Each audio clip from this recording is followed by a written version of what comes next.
Halo, selamat datang di channel Kamus Hitam. Pada kali ini kita akan membahas mengenai 7 ciri rumah hasil pesugihan ataupun uang haram.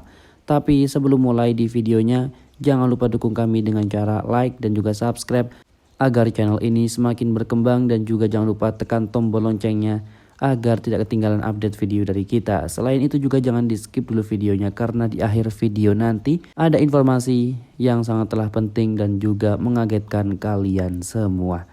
Di zaman yang sudah serba modern ini masih ada orang yang menggunakan cara cepat namun salah untuk mendapatkan uang. Salah satunya yaitu dengan pesugihan. Apabila uang haram tersebut dijadikan hunian, maka biasanya akan terlihat segelintir ciri rumah hasil pesugihan yang sayangnya tidak diketahui oleh banyak orang. Dampak dari pesugihan sendiri kurang bagus. Selain terkadang membutuhkan tumbal, ini juga dapat menghentikan ataupun membatasi rezeki anak. Ketika meninggal pun, arwah dari orang yang melakukan pesugihan itu pun tidak bisa langsung beristirahat dengan tenang, melainkan harus menjadi budak jin dan juga sebangsanya. Ciri rumah hasil pesugihan dikutip dari ahli spiritualitas, ini adalah ciri rumah hasil pesugihan yang mungkin ada di sekitar Anda. Yang pertama, rumah mewah tapi angker. Meski terlihat mewah, rumah hasil pesugihan dipastikan terasa angker, terutama saat senja dan juga malam hari. Apalagi orang yang punya kepekaan batin tinggi, mereka akan langsung merasakan walaupun hanya lewat sebentar. Yang kedua, ada kamar rahasianya. Kamar rahasia ini digunakan untuk acara ritual dan juga tidak boleh dimasuki oleh siapapun termasuk anggota keluarga sendiri. Dan yang ketiga, sering terjadi penampakan. Penampakan yang muncul bisa berupa hewan ataupun manusia yang keluar masuk rumah tiap malam. Namun kehadirannya itu sedikit janggal dan juga tidak lazim. Misalnya hewan tersebut bisa berupa sapi, bukan hewan umum seperti kucing. Sementara bila manusia mungkin berbentuk orang tinggi besar. Wanita menggunakan kebaya ataupun orang yang menggunakan mahkota.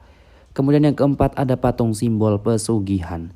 Ciri rumah hasil pesugihan juga dapat dilihat bila ada sebuah patung yang berkaitan dengan perjanjian. Misalnya pelaku mengambil pesugihan Nyi Blorong, maka akan ada patung ular dengan mahkota yang biasanya terletak di atap rumah ataupun ada di kolam khusus dengan patung di tengahnya. Yang kelima, sering terdengar suara aneh. Dari rumah uang haram tersebut akan terdengar suara-suara aneh seperti suara anak kecil ataupun suara hewan yang tidak ditemukan dari mana sumber suaranya. Kemudian yang keenam, tercium bau-bauan khas. Bau yang tercium biasanya sangatlah menyengat yang dapat berupa bau minyak, bunga, dupa ataupun kemenyan yang tercium saat malam Jumat ataupun saat mereka melakukan ritual. Yang ketujuh, yaitu ada kaca besar yang ditutup kain hitam. Kaca besar bertutup kain hitam ini dimaksudkan untuk pelaku yang melakukan ritual wajib. Namun penutup kaca tersebut tidak boleh dibuka selain saat ritual. Dan itulah pembahasan mengenai 7 ciri rumah hasil pesugihan ataupun uang haram. Jadi bagaimana menurut kalian semuanya? Apakah kalian percaya atau tidak? Jangan lupa dukung kami dengan cara like dan juga subscribe agar channel ini semakin berkembang. Juga jangan lupa buat tinggalkan komentarnya di bawah. Mari kita berdiskusi di kolom komentar, tentu saja dengan sopan pastinya.